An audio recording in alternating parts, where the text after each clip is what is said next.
All right, next up, we've got new Benchmade. We're going to keep the tactical looking knife train rolling. We've got the Adamas series. Our first batches of these have landed. This is the new and improved, newly reintroduced Adamas series. And it's good to see. When they kind of discontinued this knife, I was kind of sad about it. But the newer versions are even better.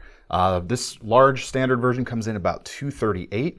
And the primary upgrade isn't so much visual, but instead of D2, we have a CPM crew wear blade here. So in addition to having some really good edge retention, you've got a heck of a lot more toughness on this new blade than you did on the older D2 blades. So it should perform in some of those kind of rough and tumble hard uses even more capably, I would say.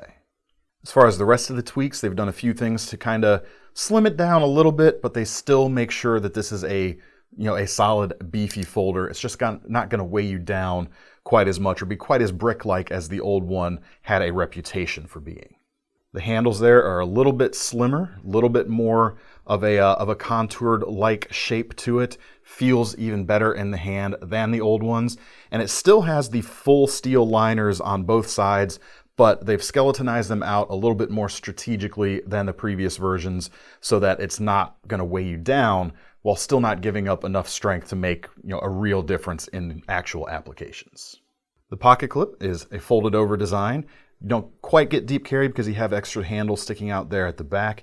Like most Benchmades, and pretty much all Benchmades that have the axis lock, you've also got the reversibility built into the design because the pocket clip can switch around, the lock is ambidextrous, and you've got dual thumb studs here for opening as well. So very easy recommendation to make whether you're right or left-handed. Also an easy recommendation to make if you're large-handed. I've got slightly larger than average hands, plenty of length there on the handle to grab onto. Bigger hands than mine are also still going to have no problems there. Got a couple versions to start out with. There's the manual version, which I have here, and you can get that with this OD green G10 handle, as well as a tan coating. Not sure whether that's PVD or Cerakote, but there's also a black handle with graphite coating. There's also automatic versions of this knife, and there's even a new mini version, which I really like. I actually don't have that here in front of me.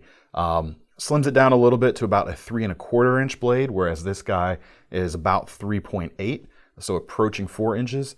And those minis start around 212, I want to say, if I'm remembering correctly. Really cool knife. I will also say that this knife has traditionally come with a belt pouch. That is still the case here, but because of the kind of slimming and lightening they've done to it, it is a bit more pocket friendly if you don't want to run that belt pouch and you just want to throw this in your pocket day to day.